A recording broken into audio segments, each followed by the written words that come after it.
Imagine this. You're making coffee on a Saturday morning. Your partner's phone lights up on the kitchen counter. You weren't looking for anything, but your eyes catch something. I can't stop thinking about last night. Your heart doesn't race immediately, but it freezes. Because in 1 second, your life splits into two versions: the one you thought you were living, and the one that was happening behind your back. Now, here's the question: can someone genuinely love you and still cheat on you?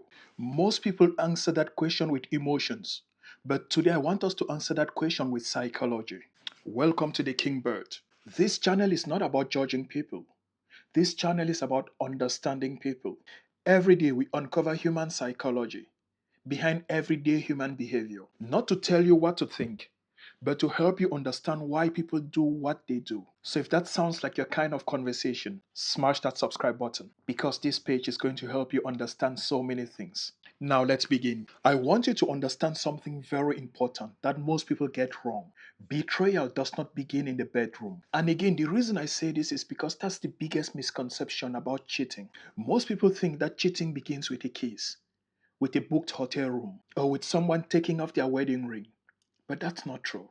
It usually begins with a conversation, a harmless conversation, one that feels innocent. Someone laughs at their jokes. Someone asks how their day was. Someone notices they are exhausted. Someone remembers little things. And slowly, they begin to feel understood. So the truth is that most affairs don't begin in bedrooms. They begin in conversations that felt harmless. Remember that sentence, because that's where psychology starts. Human beings naturally move towards people who make them feel seen, not because they are looking to cheat, but because every person wants to matter. Now, imagine owning a plant. Every day you walk past it. Eventually, you stop noticing it. Then one day your neighbor waters it. They admire it. They compliment it.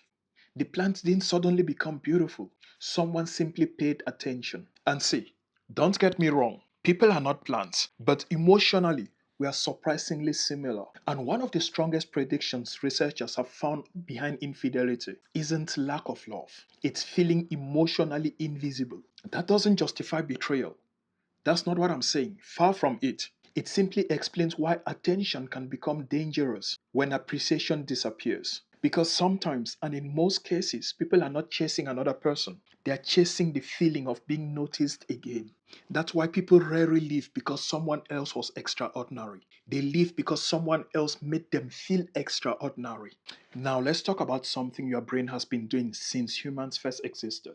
Your brain notices novelty, new faces, new places, new opportunities, new possibilities. Every new experience releases dopamine, and that's the chemical responsible for anticipation. That's why sacred conversations feel exciting, not necessarily because the other person is better, but because the other person is unfamiliar. And when someone is unfamiliar, they create mystery, and that mystery creates excitement. And then the brain mistakes excitement for meaning.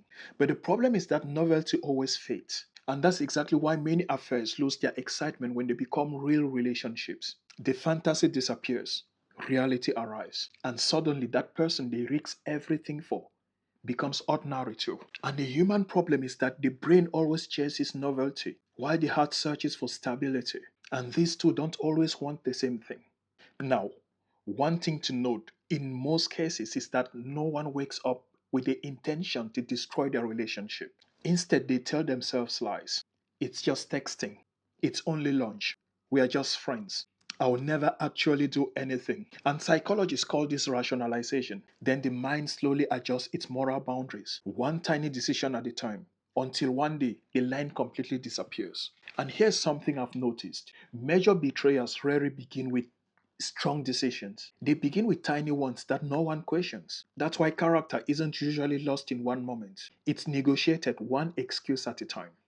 Now, let's answer the question we started with. Can someone love you and still betray you? The uncomfortable answer is yes. And I know many of you, after listening to me say that, we rush to the comment section and say, but that's not true. You are out of your mind. But research has shown that many people who admitted to cheating have often reported still loving their partners. I know it's difficult to hear because we've been taught that love automatically protects relationships, but it doesn't. Love is a feeling, loyalty is a decision, communication is a skill, and integrity is a habit. Those are not the same things. Because someone can genuinely love you and still lack the emotional maturity to protect what they love. And understanding that doesn't erase the pain, but it changes the question. So instead of asking, were they ever really real? You can begin asking, did they have the emotional tools to handle what they were feeling? Those are two very separate questions. Another thing to always consider is, to me, maybe the biggest misunderstanding or the misconception about cheating, which is believing that cheating is always about replacing somebody. Sometimes it's about escaping something inside yourself: loneliness, validation, insecurity, fear of aging, fear of rejection, fear of feeling ordinary. So another person simply becomes the escape route. The affair was not the destination, it was the distraction. People often search for new people when they're really trying to escape the old version of themselves. So if you've ever been cheated on, don't let someone else's decision become your identity. And if you've been the one who cheated, don't hide behind the sentence, "it just happened." Very little in human psychology just happened. Every action has a story.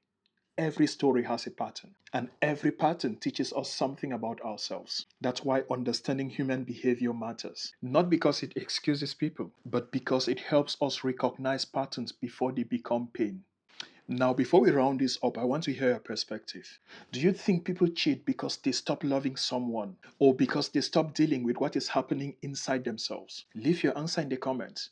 Read someone else's perspective. Let's learn from each other. And if this video changed the way you think about betrayal, watch this next video on the screen. It's about why people ghost. Because people who disappear and people who betray have one thing in common: they avoid difficult conversations until those difficult conversations become impossible.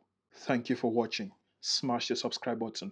I will see you in the next video, which is about why smart people stay single. So again, subscribe and turn on your notifications. We have a lot to learn about in this channel. See you in the next one.